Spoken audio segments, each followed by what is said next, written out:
নমস্কার, অমৃত সুরলহরীতে সবাইকে স্বাগত জানাই। আমি সুপ্রিয়া। আজ আবার একটি নতুন বিষয় নিয়ে আপনাদের সঙ্গে আলোচনা করতে এলাম। সম্প্রতি অযোধ্যায় প্রতিষ্ঠিত হয়েছে রাম মন্দির। সেই রাম মন্দিরে রামলালার ছোট্ট শিশু 5 বছরের ছোট শিশু রামলালার হাসি মুখের দিব্য মূর্তি গড়ে তোলা হয়েছে। কিন্তু সেই মূর্তি গড়ে তুলতে শিল্পীকে কতটা কৃচ্ছ সাধন করতে হয়েছে, কতদিন সময় লেগেছে এবং সেই মূর্তি গড়বার সময় কি কি ঘটনা ঘটেছে, সেই সমস্ত নিয়ে আজকে আলোচনা করব। চলুন তাহলে শুরু করি। রাম মন্দিরের ট্রাস্টি বোর্ড চেয়েছিল রামলালার 3টি মূর্তি তৈরি হোক, তার মধ্যে থেকে একটা বেছে নেওয়া হবে। ডাক পড়েছিল 3 ভাস্করের। বেঙ্গালুরুর ভাস্কর গণেশ ভাট এবং তার ছাত্র বিপিন ভাদোরিয়া, মাইসুরের অরুণ যোগীরাজ এবং জয়পুরের সত্যনারায়ণ পাণ্ডে। শেষ পর্যন্ত রামলালার বিগ্রহ তৈরির জন্য বেছে নেওয়া হয় স্থপতি অরুণ যোগীরাজকেই, আর তার শিল্পকর্মই নতুন ইতিহাস রচনা করেছে ভারতে। টানা 6 মাস দিন রাত ভুলে পাথর খোদাই করে একটু একটু করে রামলালার মূর্তি গড়েছেন যোগীরাজ। পাথর কুদে কুদে ফুটিয়ে তুলেছেন 5 বছর বয়সী ফুটফুটে এক শিশুকে, যার 2 চোখ বড়ই মায়াবী, নিষ্পাপ সরল দৃষ্টি, ভাবগম্ভীর মুখ, কিন্তু তাতে মৃদু হাসি। রামলালার মুখ, চোখ এবং অভিব্যক্তি ফুটিয়ে তোলা সহজ ছিল না, এমনটাই বলেছেন যোগীরাজ। এই ছোট্ট শিশু মূর্তি কেন না, যেহেতু সেটা রামের জন্মভূমি, সেজন্যই সেখানে রামের ছোট্ট শিশুবেলাকার এবং রামলালা এজন্যই বলা হচ্ছে, কারণ হিন্দুস্তানিরা তার ছোট সন্তানদেরকে লালা লালি এইভাবেই ডাকেন ছেলে মেয়েদেরকে, সেজন্যই রামলালা। ট্রাস্টি বোর্ড কেমন বিগ্রহ চায় তার একটা আভাস দিয়েছিল।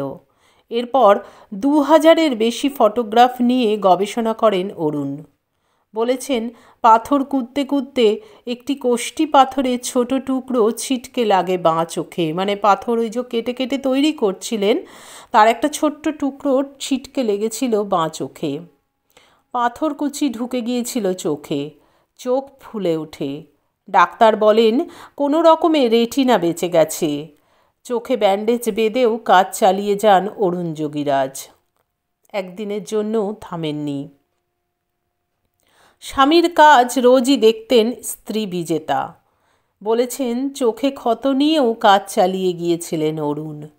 হয়তো ভগবানেরই পরীক্ষা ছিল। নিষ্ঠা ও ভক্তিতে কোনো খামতি ছিল না অরুণের।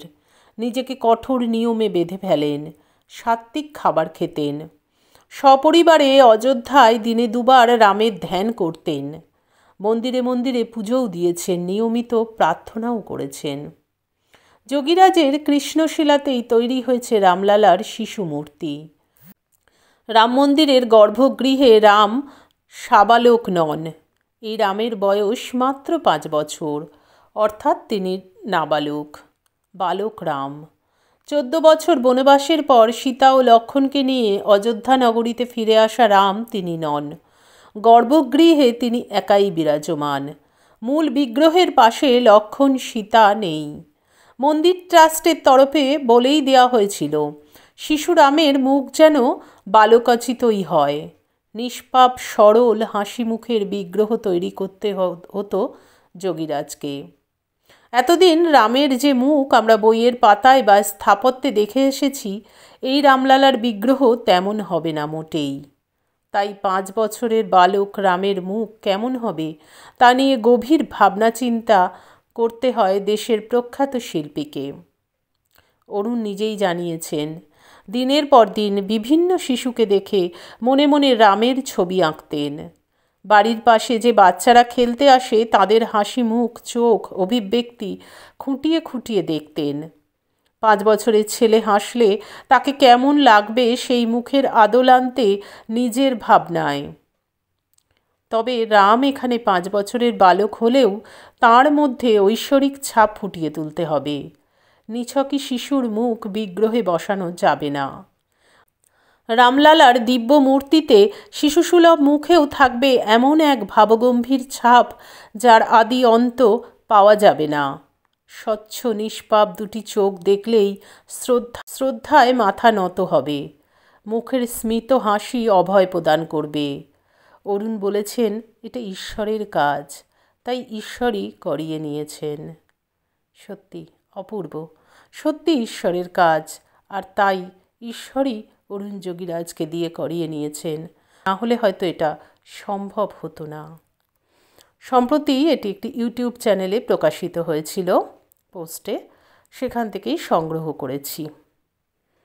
আশা করি আজকের এই ভিডিও আপনাদের খুব ভালো লাগলো, কারণ যে রামলালাকে নিয়ে এত দিন ধরে এত উন্মাদনা, সেই রামলালা মূর্তি কিভাবে তৈরি হলো সেটা অবশ্যই আমাদের প্রত্যেকের জানা দরকার।